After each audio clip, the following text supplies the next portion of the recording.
दोस्तों, ये उस इंसान की कब्र है कि जिस पर इंतहाई जोशो खरोश से चूतियां बरसाई जा रही हैं। यहाँ आने वाला हर इंसान इस कब्र पर कम से कम 5 जूतियां जरूर मारता है। दोस्तों, अगर मैं कहूँ कि ये एक मुसलमान की कब्र है और इस पर जूतियां बरसाने वाले सिख मजहब से ताल्लुक रखते हैं, तो शायद आप में से बहुत से लोगों को गुस्सा आ जाए।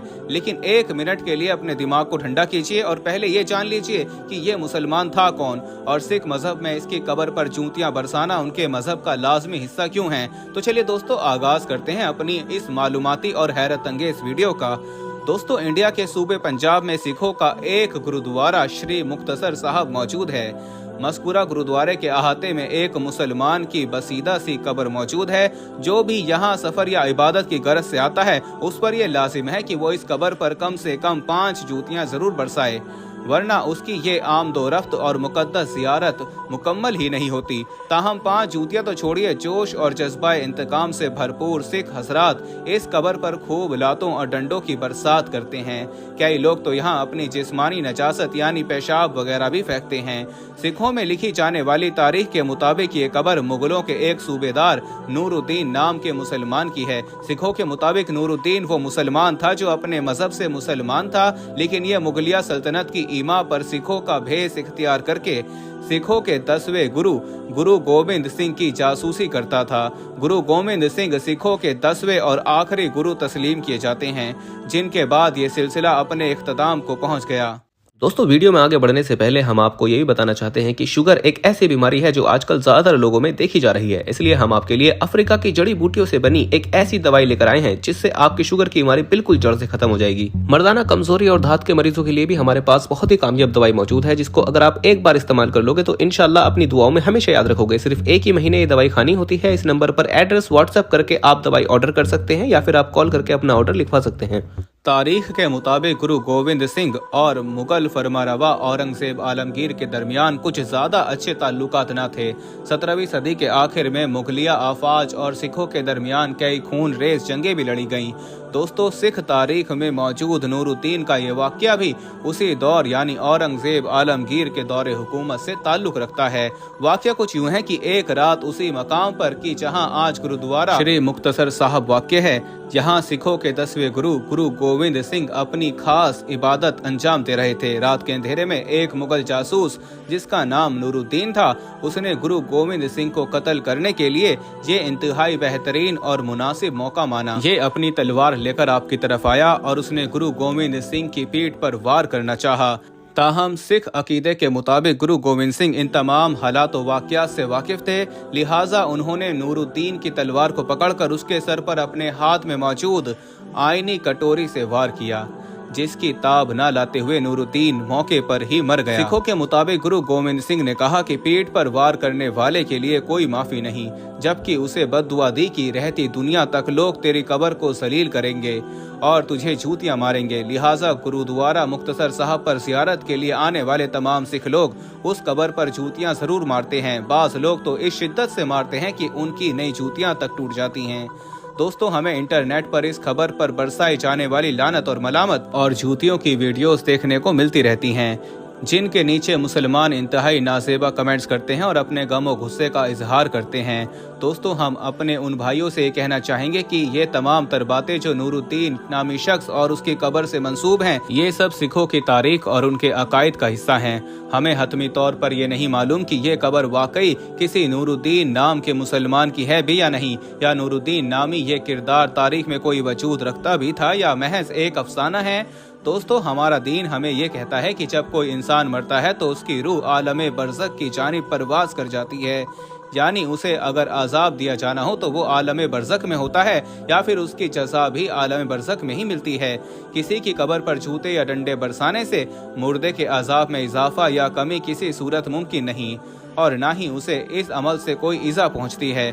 दोस्तों, नूरुद्दीन नामी इस इंसान की कब्र पर जूतियां बरसाना एक सियासी अमल का नतीजा है, जिसका हमारे मजहब और दीन से कोई ताल्लुक नहीं। लिहाजा हम अपने तमाम बहन भाइयों से गुजारिश करेंगे कि वो जब भी ऐसी कोई वीडियो देखें तो उसके नीचे गंदे और गालियों से लबरेज कमेंट करने से परहेज करें, क्योंकि ऐसा करने से आप अपने नामाए अमाल की सियाहियों में ही इजाफा कर रहे हैं। दोस्तों आइए अब बात करते हैं कि सिख अपनी आखिरी रसूमात कैसे अदा करते हैं और आपको बताते हैं कि सिख अपने मुर्दों को कैसे दफन करते हैं। दोस्तों सिख मत में मौत को एक कुदरती अमल या हुक्म खुदाबंदी तस्लीम किया जाता है। सिख मत के मानने वाले मौत को जिंदगी का ही एक हिस्सा करार देते हैं और सिख मत में इस पूरे अमल को अमन जाना का नाम दिया जाता है। सिखों के मुताबिक ये एक सफर है जो रूह मुंह की दीवार की जानिब तय करती है और इस सफर के इख्तिताम पर खुदा से मिल जाती है।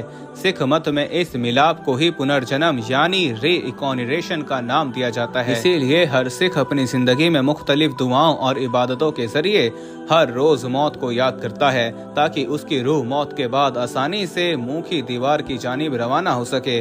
सिखों में मरने वाले की आखिरी रसूमात को अंतिम संस्कार का नाम दिया जाता है। सिख मत में अपने मुर्दों को हिंदुओं की तरह शमशान घाट में ले जाकर जलाया जाता है। अलबत्ता शमशान घाट की सहूलत मौजूद न होने या किसी और वजह की वजह से सिख अपने मुर्दों को जमीन में दफन या समुंदर वर्द भी कर सकते हैं, लेकिन सिख मत में किसी कब्र पर कोई मकबरा या निशानी यहाँ तक कि कब्र पर तख्ती लगाने तक की इजाजत नहीं, क्योंकि सिखों के मुताबिक ये जिस्म सिर्फ एक लिबाता है और इंसान की असल रूह के परवास कर जाने के बाद उसकी कोई अहमियत नहीं। जब कोई सिख बिस्तर मर्ग पर होता है तो उसके अहले खाना और दोस्त अहबाब सिखों के 5वें गुरुवार जिन देव की तख्लीक करदा दुआ सुखमणि साहब पढ़कर मरने वाले के लिए दुआ करते हैं। इस दुआ को अमन की दुआ भी कहा जाता है। सिखों के अकीदे के मुताबिक सुखमणि साहब के पढ़ने से मरने वाले की रूह बाआसानी उसके जिस्म से अलग हो जाती है। जब किसी सिख की मौत वाक़ई हो जाती है तब उसके करीब मौजूद तमाम लोग बाआवाज़े बुलंद वाहे गुरु का नारा शुरू कर देते हैं। अगर किसी सिख की मौत अस्पताल में हो तो उसके जिस्म को आखिरी रसूमात के तैयारी के लिए फ्यूनल पार्लर रवाना कर दिया जाता है। ये अमल अंतिम संस्कार से एक दिन पहले या उसी रोज अंजाम दिया जाता है, जिसमें मरने वाले के तमाम जिस्म को गुस्ल दिया जाता है, उसे साफ सुथरे कपड़े पहनाए जाते हैं और उसकी मैयत को 5 काफ यानी कैश, कंघा, कच्चा, किरपान और कड़े से मुज़य्यन किया जाता है। याद रहे दोस्तों कि इन 5 काफ यानी कैश, कंघा, कच्चा, कपान और कड़े का हर सिख को जिंदगी में अपने साथ रखना फर्ज है और मरने के बाद भी सिख इसे अपने प्यारों के साथ रवाना करते हैं। जिस वक्त मरने वाले की सफाई सुथराई और तज़ीन व आराइश की रसूमात अदा की जा रही होती हैं, तब उसके करीबी लोग गुरु मंत्र वाहे गुरु या फिर मोल मंत्र का विर्द करते हैं। शमशान घाट ले जाने से पहले मैयत को एक मर्तबा सिखों की इबादतगाह यानी गुरुद्वारे में ले जाया जाता है, जहां वाहे गुरु का भजन पढ़ा जाता है, जबकि आखिरी रसूमात में शामिल लोग वाहे गुरु के नाम का बाआवाज़े बुलंद नारा लगाते हैं। ये तमाम अमल सिर्फ 1 घंटे पर मुहित रहता है, जिसके बाद मुर्दे को उठाकर शमशान घाट ले जाया जाता है, जहां मुर्दे को जलाने से पहले उसके चंद करीबी लोग उसके बारे में अपने नेक ख्यालात बयान करते हैं, जिसके बाद अंतिम अरदास यानी आखिरी दुआएं पढ़ी जाती हैं और मरने वाले का सबसे करीबी रिश्तेदार यानी बड़ा बेटा, बाप या भाई उसके जिस्म को जलाने की इब्तदा करता है। तकरीबन 30 मिनट से लेकर 1 घंटे तक मुर्दे के जलने का ये अमल मुकम्मल हो जाता है, जिसके बाद उसकी बाकियात को मुख्तलिफ बर्तनों में जमा करके दरिया में बहा दिया जाता है। सिख मत में मुर्दे की बाकियात को जमा करना या उसकी कब्र या मकबरा बनाना ममनू है। सिख मत में मुर्दे को जलाने के बाद उसकी आखिरी रसूमात का इख्तिताम नहीं हो जाता, बल्कि उसके घर वाले और दोस्त अहबाब मरने वाले के लिए सहज पाठ भोग रस्म अदा करते हैं, जो अगले 10 दिन तक जारी रहती है। इस रस्म में सिखों की इबादतगाह यानी गुरुद्वारे या फिर मरने वाले के घर में सिखों की मुकद्दस किताब गुरु ग्रंथ साहब की तिलावत की जाती है। मुख्तलिफ संगीतकार मुख्तलिफ भजन गाते हैं और सिखों के 9वें गुरु तेग बहादुर के श्लोक पढ़े जाते हैं।